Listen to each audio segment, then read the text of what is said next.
Hello learners, block 3 गर्भावस्था और स्तनपान यानी प्रेगनेंसी और लैक्टेशन के पीरियड पर आधारित है। हमारा कोर्स चाइल्ड से रिलेटेड है, परंतु हम ये मानते हैं कि चाइल्ड का जो पूरा विकास है वो गर्भावस्था और स्तनपान का जो समय है उसमें माता का पोषण और आहार कैसा रहता है उसके ऊपर निर्भर करता है। इसलिए ये वाले जो टॉपिक हैं हमारे कोर्स में इसीलिए सम्मिलित हैं।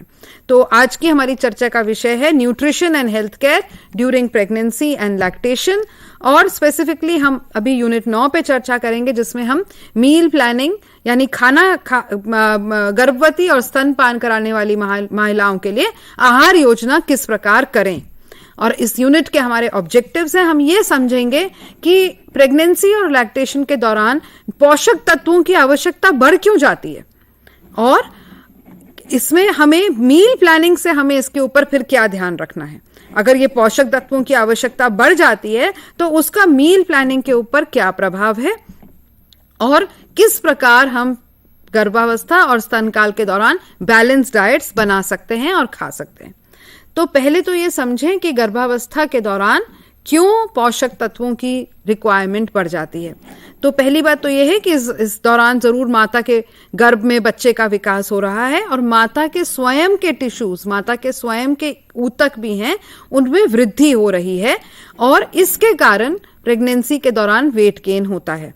और वेट गेन होना अच्छी प्रेगनेंसी, अच्छी गर्भावस्था की निशानी है, क्योंकि इसका ये एक हम अभिप्राय निकाल सकते हैं मोटे तौर पे कि अगर माता का लगातार वेट गेन हो रहा है तो बच्चे का जो स्वास्थ्य है वो ठीक ही होगा। ऑफ कोर्स इस बच्चे के स्वास्थ्य को जानने के लिए हमें और अन्य परीक्षण भी करने आवश्यक हैं, केवल वेट गेन ही नहीं। परंतु अगर वेट गेन ही नहीं हो रहा है तो हमें साफ दिख रहा है कि बच्चे का विकास शायद उस तरीके से ठीक नहीं हो रहा होगा। तो वेट गेन सबसे महत्वपूर्ण हमारा एक इंडिकेटर है। अब क्या होता है कि क्योंकि अंदर गर्भ में शिशु पल रहा है और माता के स्वयं के ऊतक बढ़ रहे हैं, तो जो हमारा मेटाबॉलिज्म रेट है, जो चयापचय हमारा दर है, यह भी बढ़ जाता है, क्योंकि कई केमिकल रिएक्शंस बॉडी में रहे होते हैं। बीएमआर यानी बेसल मेटाबॉलिक रेट, ये जो दर है ये महिला का बढ़ जाता है, मेटाबॉलिक रेट बढ़ जाता है और इस कारण एनर्जी की रिक्वायरमेंट में बढ़ोतरी हो जाती है। So energy needs become very high. BMR बढ़ गया और एनर्जी नीड्स खासकर गर्भावस्था के 9 महीनों को 3 त्रिमासों में विभाजित किया जाता है। पहला त्रिमास, दूसरा त्रिमास और तीसरा त्रिमास। तो दूसरे त्रिमास से क्योंकि अब वेट गेन भी ज्यादा है और गर्भ में पल रहा शिशु भी बढ़ रहा है, माता के ऊतक बढ़ रहे हैं, तो बेसल मेटाबॉलिक रेट बहुत हो रहा है, कई केमिकल रिएक्शंस हो रहे हैं बॉडी के अंदर, जिसके कारण मेटाबॉलिज्म के लिए एनर्जी की नीड्स हमारी बढ़ जाती हैं। इसके अलावा ग्रोथ इटसेल्फ, क्योंकि ग्रोथ हो रही है, ग्रोथ प्रोसेस में ही एनर्जी चाहिए, क्योंकि हम देख रहे हैं कि किस प्रकार जब एक बच्चा पैदा होता है तो उसको कितना वो जल्दी खाना खा लेता है और कितना उसका खाना फटाक से पच जाता है और उसको फिर भूख लगती है। तो यानी growing child needs more food. और इस समय जो माता के गर्भ में जो वृद्धि हो रही है ये बहुत ही तेजी से वृद्धि होती है। सबसे फास्टेस्ट ग्रोथ किसी भी व्यक्ति के जीवन काल में वो है जो गर्भावस्था के दौरान ही होता है और उसके गर्भावस्था के बाद पहले 2 वर्षों में। और इसी के साथ साथ क्या है कि माता की अपनी बॉडी में भी जो एनर्जी है वो फैट के रूप में स्टोर हो रही है, क्योंकि माता को अपनी बॉडी के रिजर्व्स भी बढ़ाने हैं प्रेगनेंसी और लैक्टेशन के दौरान। तो इंक्रीज मेटाबॉलिक रेट, क्योंकि शिशु गर्भ में पल रहा है और उसकी वृद्धि हो रही है और माता की अपनी बॉडी के अंदर फैट जो है वो डिपॉजिट हो रहा है, उसके कारण माता की जो एनर्जी रिक्वायरमेंट है वो बहुत हाई हो जाती है। इसके अलावा गर्भावस्था के दौरान प्रोटीन नीड्स बढ़ेंगी। क्यों? क्योंकि पूरे एक नव जीवन का निर्माण हो रहा है, पूरी एक नई शरीर की संरचना हो रही है, जिसके लिए हमें प्रोटीन की आवश्यकता है। हम जान चुके हैं कि प्रोटीन हमारे बॉडी बिल्डिंग तत्व हैं और प्रोटीन से ही सेल्स का निर्माण होता है। तो इसीलिए हमें फीटस यानी कि गर्भ में पल रहे बच्चे और मैटरनल यानी माता के अपने टिश्यूज के निर्माण के लिए प्रोटीन की आवश्यकता है। विटामिन रिक्वायरमेंट विशेष रूप से बढ़ जाती हैं, खासकर बी विटामिन की, जैसे थायमीन, राइबोफ्लेविन, नायसिन और फॉलिक एसिड, क्योंकि यह विटामिन जो हैं ये कार्बोहाइड्रेट और फैट के हाजमे में, मेटाबॉलिज्म यानी इनको हजम करने में इनका रोल है, और फॉलिक एसिड का रोल है सेल के मल्टीप्लिकेशन में। तो इसका हमारा रिक्वायरमेंट बढ़ जाता है। आयरन रिक्वायरमेंट बढ़ता है क्यों? क्योंकि गर्भ में पल रहे शिशु के खून पैदा करना है, तो वो जो खून जो शिशु में पैदा होगा वो माता के द्वारा खाए गए आयरन से पैदा होगा, और माता के अपने शरीर के लिए भी हमारे को खून की आवश्यकता है, जिसके लिए आयरन की आवश्यकता है। तो आखिरी 3 मास में क्या होता है कि शिशु के शरीर में लौह तत्व का भंडारण होता है, क्योंकि पैदा होने के बाद शिशु का मुख्य आहार होता है दूध, और दूध जो है वो आयरन में कम है। इसलिए नेचर ने क्या किया है कि गर्भावस्था के दौरान ही शिशु के शरीर में आयरन का भंडारण कर दिया है, ताकि पहले 4-5 महीने जब शिशु कोई भी ऊपरी आहार नहीं खाता है तो उसको उसकी बॉडी में ही जो स्टोर्ड आयरन है उससे उसकी आयरन की जरूरतों की पूर्ति हो जाए। तो यानी माता का अगर ठीक आयरन का रिक्वायरमेंट और स्तर रहेगा तभी ही केवल शिशु के अंदर हीमोग्लोबिन का निर्माण होगा, आयरन जिसके लिए आवश्यक है, और हीमोग्लोबिन के निर्माण के अलावा शिशु के शरीर में अतिरिक्त आयरन का स्टोर्स हो पाएंगे जो उसको जन्म के बाद चाहिए होंगे। इसके अलावा गर्भावस्था के दौरान आयोडीन की बहुत रिक्वायरमेंट बढ़ जाती है, क्योंकि आयोडीन अगर मां में इसकी कमी है तो शिशु में एक ये कंडीशन हो जाती है जिसको कहते हैं क्रेटिनिज्म। क्रेटिनिज्म जो है इसमें शारीरिक और मानसिक दोनों ही विकासों में विलंब हो जाता है, यानी बच्चे को उसकी आयु के अनुरूप जो शारीरिक वृद्धि होनी चाहिए थी और जो मानसिक विकास होना चाहिए था वो नहीं होता है। इसके अलावा उसकी देखने के आंखों पर भी और सुनने पर भी प्रभाव पड़ता है, और ये हो सकता है कि उसको सुनाई बहरापन हो ऐसे बच्चे को, या उसकी नजरें आंखें जो हैं वो तिरछी हों। तो आयोडीन की रिक्वायरमेंट माता के अंदर पल रहे गर्भ के लिए पूरे शारीरिक और मानसिक विकास के लिए जरूरी है। अगर मां में आयोडीन की कमी होगी तो शिशु को क्रेटिनिज्म की कंडीशन आ जाएगी। माता की कैल्शियम की नीड्स बढ़ती हैं, क्योंकि शिशु के जो बोन्स बढ़ रही हैं, जो पूरा हमारा कंकाल शिशु का बन रहा है, उसके लिए कैल्शियम और फास्फोरस हम पढ़ चुके हैं कि उसके लिए बोन्स और टीथ के लिए हमारे कैल्शियम और फास्फोरस की बहुत आवश्यकता है। अब क्या हो अगर ये चीजें नहीं हो, अगर ये न्यूट्रिएंट माता के डाइट में नहीं होंगे तो क्या होगा? तो 2-3 चीजें होंगी। पहली बात तो माता के स्वयं के जो ऊतक हैं वो टूटने शुरू हो जाएंगे, ताकि गर्भ में पल रहे शिशु का जरूरतों को पूरा किया जा सके। तो माता के जब अपने टिश्यू टूट रहे हैं तो उसका प्रभाव माता पे तो पड़ ही रहा है, माता का जो है कुपोषण बढ़ जाएगा। और माता की ही अगर माता पहले से ही कुपोषित है तो शिशु को भी मां के ऊतकों से कुछ बहुत ज्यादा नहीं तत्व मिल पाएंगे, और शिशु को भी स्वास्थ्य जो है गर्भ में पल रहे शिशु भी उतनी अच्छी तरह से विकसित नहीं हो पाएगा।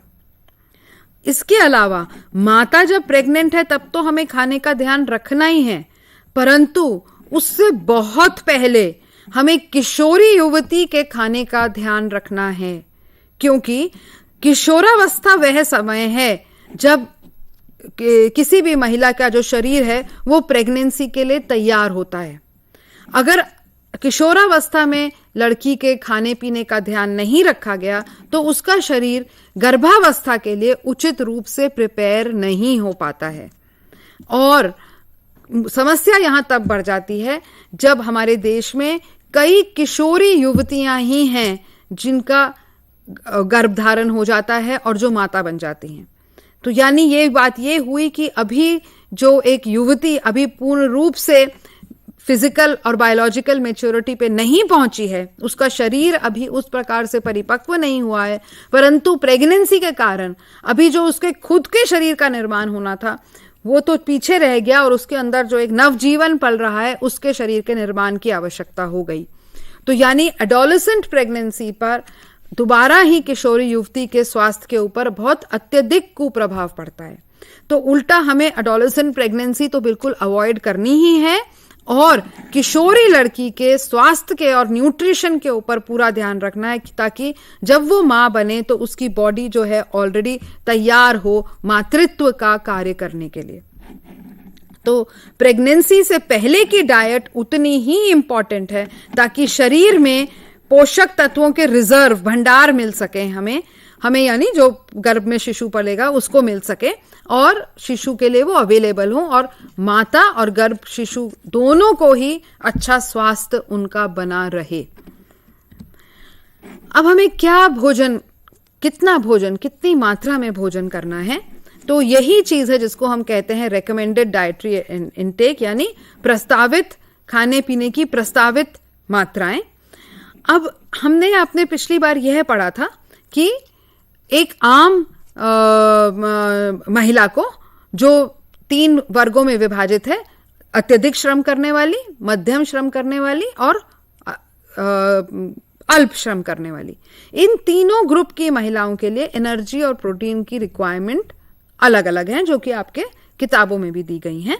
अब एक बात यहां मैं कहना चाहूंगी, जब किताबों में लिखी जानकारी थोड़ी पुरानी है और अब नए आंकड़े आ गए हैं कि प्रोटीन और एनर्जी की कितनी आवश्यकता है, तो जबकि आपकी किताबों में तो अभी पुराने आंकड़े ही हैं, परंतु मैंने यहां स्लाइड में आपको साथ में नए आंकड़े भी बता दिए हैं।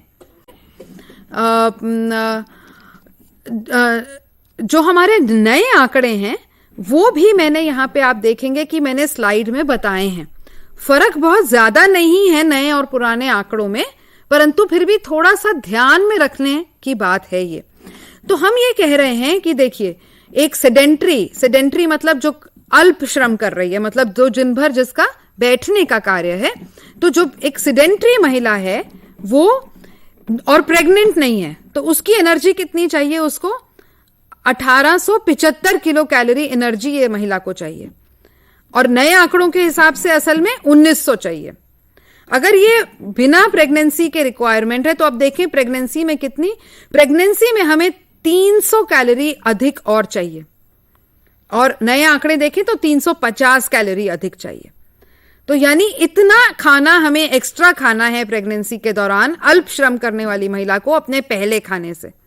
इसी प्रकार प्रोटीन की रिक्वायरमेंट थी 50 अगर आप प्रेग्नेंट नहीं हैं और अल्प श्रम कर रही हैं। नई रिक्वायरमेंट कहती है कि रिक्वायरमेंट है 55, और अब अगर आप प्रेग्नेंट हैं तो आपको 15 ग्राम प्रोटीन और ऐड करना है, और नया रिक्वायरमेंट कहती है कि 23 ग्राम प्रोटीन ऐड करना है, तो कुल यानी आपको 78 ग्राम प्रोटीन खाना है। दोबारा देख लेती हूं और आपको बता देती हूं, एक बार दोबारा नजर हम देख लें क्योंकि थोड़ा मुश्किल पॉइंट है। हम ये कह रहे हैं कि जो आपकी किताबों में आंकड़े लिखे हैं वो ये वाले लिखे हैं, और जो नए आंकड़े हैं ये किताब में नहीं लिखे हैं, परंतु फर्क है, बहुत ज्यादा फर्क नहीं है, परंतु नए आंकड़े आप यहां से देख लें। तो हम ये कह रहे हैं कि गर्भावस्था के दौरान आपको अतिरिक्त 300 किलो कैलोरी और खानी है, और प्रोटीन 15 ग्राम और खाना है। नए आंकड़ों के हिसाब से 23 ग्राम प्रोटीन और खाना है और 350 ग्राम प्रोटीन और खाना है।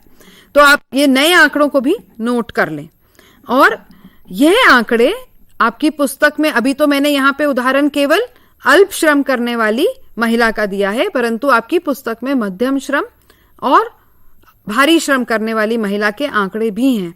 तो इस प्रकार जब हम लगा लेते हैं तो हम ये देखते हैं कि एक दिन में हमें एक अल्प श्रम करने वाली गर्भवती महिला को ऐसा खाना देना है कि उसको उससे 2250 किलो कैलोरी खाना मिले। तो हमने ये बात करी कि किस प्रकार गर्भावस्था के दौरान पोषक तत्वों की आवश्यकता बढ़ जाती है, और खासकर किन किन की। हमने ये भी बात कर रहे हैं कि किस प्रकार हमें हमारी एनर्जी की मात्रा, ऊर्जा की मात्रा और प्रोटीन की मात्रा किस प्रकार हमारी बढ़ जाती है, इसके ऊपर बातचीत हो रही है और हमने ये देखा। अब देखते हैं कि हमें कौन कौन से आहार हैं जिनके ऊपर स्पेशली एम्फसाइज करना है गर्भावस्था और गर्भावस्था के दौरान।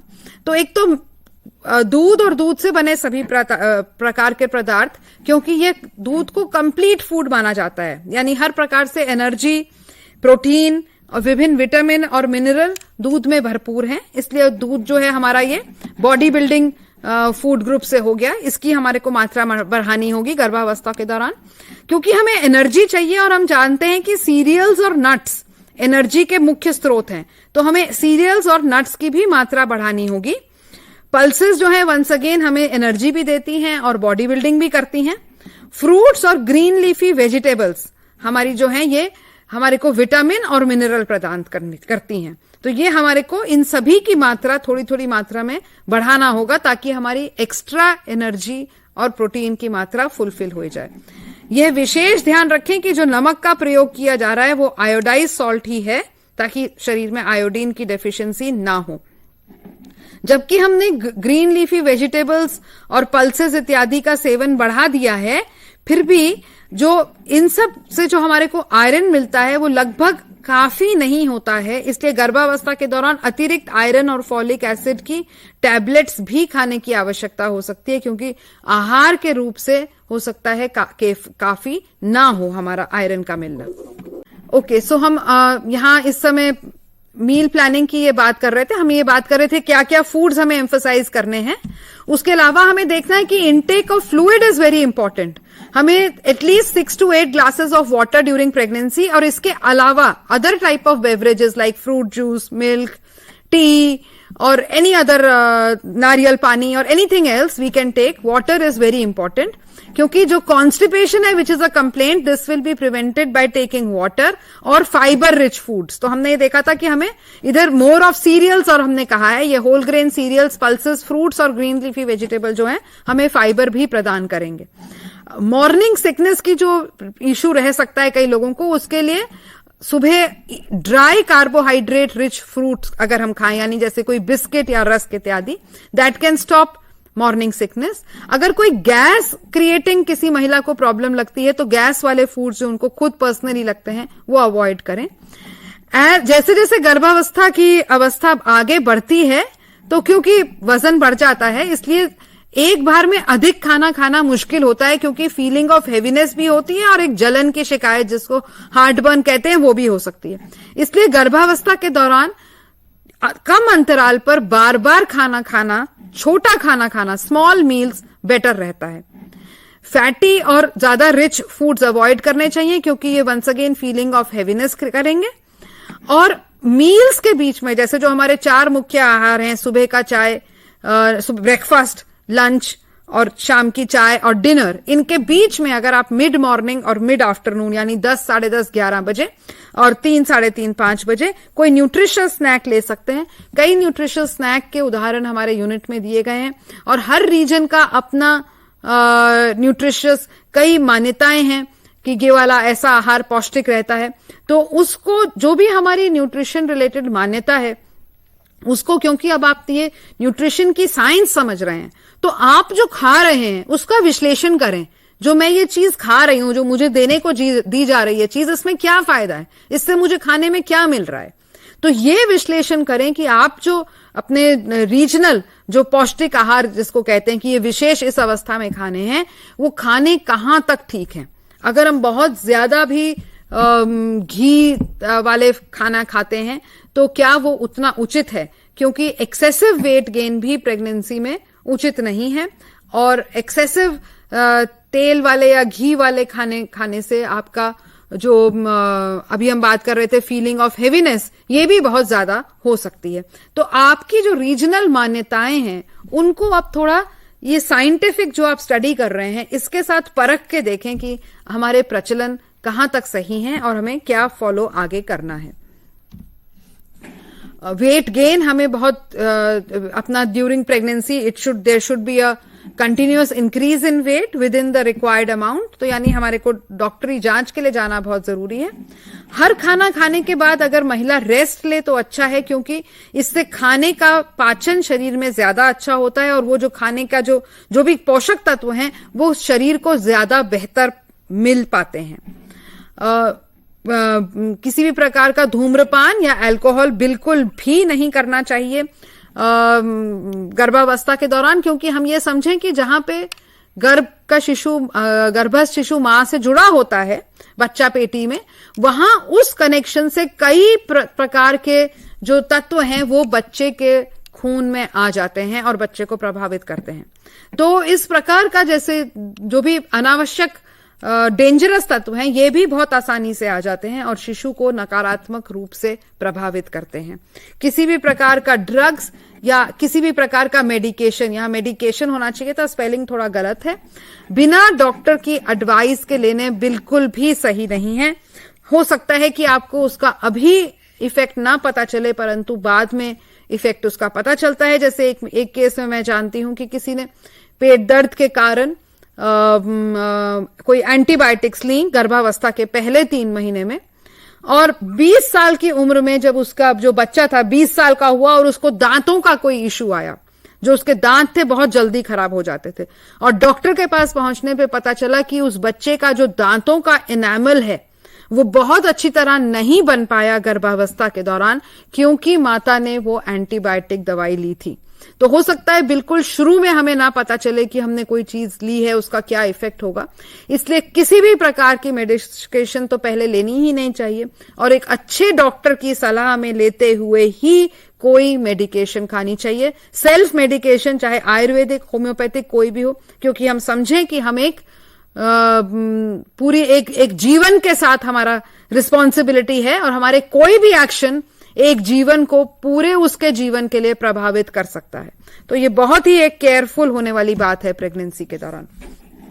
अब देखते हैं कि स्तनपान के दौरान माता को किस प्रकार से पोषक तत्वों की आवश्यकता है। तो हम ये देख रहे हैं कि एक एवरेज स्तनपान कराने वाली महिला लगभग एक दिन में लगभग 850 मिलीलीटर दूध मां का आता है पहले 6 महीनों में। और देख रहे हैं कि हमारा जो ये जो हमारा स्तनों से जो दूध आ रहा है उसमें क्या क्या होता है। एनर्जी होती है, कार्बोहाइड्रेट और फैट होते हैं, प्रोटीन होती है, calcium, vitamin A, B vitamin और विटामिन सी होता है। तो यानी हम देख रहे हैं कि इसी के कारण, क्योंकि ये सब हमें बच्चे को जा रहा है दूध के माध्यम से, ये तभी जाएगा जब माता के खाने में ये सब चीजें होंगी। तो माता के खाने में इन सब चीजों का होना वंस अगेन बहुत जरूरी है। हमें यह ध्यान रखना है कि कौन से हमारे फूड सोर्सेज हैं जो इनको सप्लाई कर रहे हैं। तो ये हम देख रहे हैं कि लैक्टेशन के दौरान भी वंस अगेन पुराने आंकड़े और नए आंकड़े दोनों मैंने दिए हैं। अगर जो भी हमारा अल्प स्तर, मध्यम स्तर या अत्यधिक कार्य स्तर है, जितनी भी हमारी वो कैलोरी रिक्वायरमेंट है उसमें हमें पुराने के हिसाब से 550 और नए के हिसाब से 600 किलो कैलोरी और बढ़ानी है पहले 6 महीने में, और दूसरे 6 महीने में 400। यानी पहले हमारे को ज्यादा दूध की रिक्वायरमेंट है, आगे जब बच्चा और भी चीजें खा रहा है तो दूध की रिक्वायरमेंट उसकी कम है, इसलिए माता को भी खाने की रिक्वायरमेंट कम कर दी गई है। पहले बार में उसकी प्रोटीन की रिक्वायरमेंट पुराने आंकड़ों के हिसाब से 25 और नए के हिसाब से 19, और अगले 6 महीने में पुरानों के हिसाब से 18 और नए के हिसाब से 13 है। अब वंस अगेन हम कैसे खाने का चयन करेंगे, तो इन्हीं 3 फूड ग्रुप से हम खाना चूज करेंगे। और हमारा एनर्जी के लिए हम जानते हैं ये हमारा आधार है, सीरियल, पूरे अनाज, हर प्रकार के तिलहन और अखरोट इत्यादि, ये सब। फैट और शुगर, फैट यानी वसा। प्रोटीन के हमारे ये स्रोत हैं। Vitamin C, vitamin A, calcium और बी विटामिन हमें एम्फसाइज करना है इस समय के दौरान। पानी का लैक्टेटिंग वुमन के लिए हम फिर बात कर रहे हैं कि पानी की मात्रा आवश्यक है, क्योंकि दूध में बहुत पानी की मात्रा है जो मां के स्तन से आ रहा है। आयरन सप्लीमेंटेशन, आयरन खाते रहें बच्चे के जन्म के बाद भी, क्योंकि खुद ही डिलीवरी के दौरान आयरन का काफी क्षति हुई है जो माता को पूरी करनी है। 5 से 6 दिन में आहार खाएं, यानी 3 से 4 मुख्य आहार और बीच में जो भी अल्पाहार स्नैक्स के रूप में खा सकते हैं। क्वांटिटी ऑफ फूड बढ़ाएंगे। यदि माता को कोई क्रॉनिक इलनेस है, यानी लंबी कोई पुरानी बीमारी है इस प्रकार की, तो उसको स्तनपान कराना उचित नहीं है। उसके लिए माता को स्तनपान कराने के लिए काफी एक भावात्मक सहायता की जरूरत भी पड़ सकती है, और माता को एक रेस्ट की भी जरूरत है। और बच्चे को जितना ज्यादा माता दूध पिलाएगी उतना ज्यादा माता के स्तनों से दूध निकलेगा और बच्चे की रिक्वायरमेंट पूरी होगी। अक्सर हम ये धारणा हमारी रहती है कि क्या बच्चे को पूरा हुआ कि नहीं मां के दूध से। अगर बच्चा नियमित मां के दूध से पीता है तो माता की बॉडी को यह मैसेज जाता है कि और दूध का निर्माण करो, और बच्चे की डिमांड के अनुसार माता का दूध का प्रोडक्शन होता है। परंतु अगर बच्चा दूध ही नहीं पिएगा तो दूध का मात्रा कम होती जाएगी और फिर बच्चे के लिए वो पर्याप्त नहीं होगा। तो यानी अगर हम एक इफेक्टिव तरीके से स्तनपान कराना चाहते हैं, क्योंकि हमें यह समझना चाहिए कि बच्चे के लिए सबसे अति उत्तम दूध है माता का दूध, तो बच्चे को माता का दूध पीने के लिए हमें प्रोत्साहित करना है।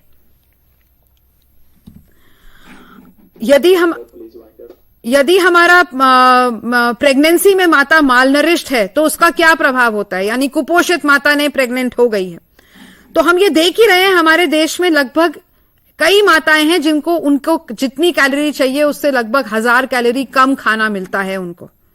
जब ऐसी माता प्रेग्नेंट होती है तो वो वीक होती जाती है और वो खुद बीमार जल्दी पड़ जाएगी। उसका बच्चे में गर्भ में पल रहा बच्चा भी उतना नहीं करेगा विकास, और अगर मां का कार्य स्तर भी बहुत ज्यादा अधिक भार वाला है, खाना अच्छा नहीं है, तो बच्चा धीरे धीरे उसकी ग्रोथ तो स्लो हो जाएगी, उसके अलावा स्टिल बर्थ हो सकता है यानी मृत बच्चा, या पैदा भी होगा तो उसका जन्म के समय भार बहुत कम होगा। और जो ऐसे बच्चे होते हैं जिनका जन्म के समय कम भार होता है उनको जल्दी इन्फेक्शन लग जाता है, बहुत मुश्किल से वो लोग रिकवर कर पाते हैं, उनके ब्रेन के सेल्स कम होते हैं इसलिए उनकी सीखने की क्षमता कम होती है, हर प्रकार से उनका ग्रोथ रेट स्लो होता है। और जो माता पिता, अगर हम स्लाइड में देखें, जो माता पिता बच्चे के साथ बातचीत भी करते हैं, जो उसको स्टिम्युलेशन देते हैं, उत्प्रेरण देते हैं, वो बहुत वीक होते हैं, रिस्पॉन्स ही नहीं दे पाते। और जब बातचीत या कोई खेल क्रिया मां जो कर रही है उसको रिस्पॉन्स नहीं देंगे तो लर्निंग नहीं होगा, और इससे लर्निंग नहीं होगा तो मानसिक विकास स्लो हो जाएगा। ये लो बर्थ वेट का कारण है। और ऑफ कोर्स बच्चा मर भी सकता है। कोई बच्चा जिसको आयरन डेफिशिएंसी अगर किसी माता को है, अगर उसको पॉर्न होता है तो उसको एनीमिया भी हो जाता है, आखिरी स्लाइड को हम देखें, और अगर आयोडीन डेफिशिएंसी है माता को तो उसे क्रेटिनिज्म भी हो जाएगा। और अगर मां स्तनपान के दौरान कुपोषित है तो क्या होता है, माता का बच्चे को नेचर ने ऐसा बनाया है कि बच्चे को हानि ना हो, तो माता के दूध को तो फर्क नहीं पड़ेगा, परंतु माता के खुद की बॉडी के रिजर्व जो हैं वो यूज अप होके माता के दूध की गुणवत्ता को बनाए रखेंगे। तो पॉइंट ये है, बच्चे को तो दूध मिला परंतु माता के उसके ऊपर मिला, माता को कष्ट देके या माता के स्वास्थ्य को खराब करके दूध मिला। तो इसलिए माता का गर्भावस्था और स्तनकाल दोनों के दौरान सुपोषित होना बहुत ही आवश्यक।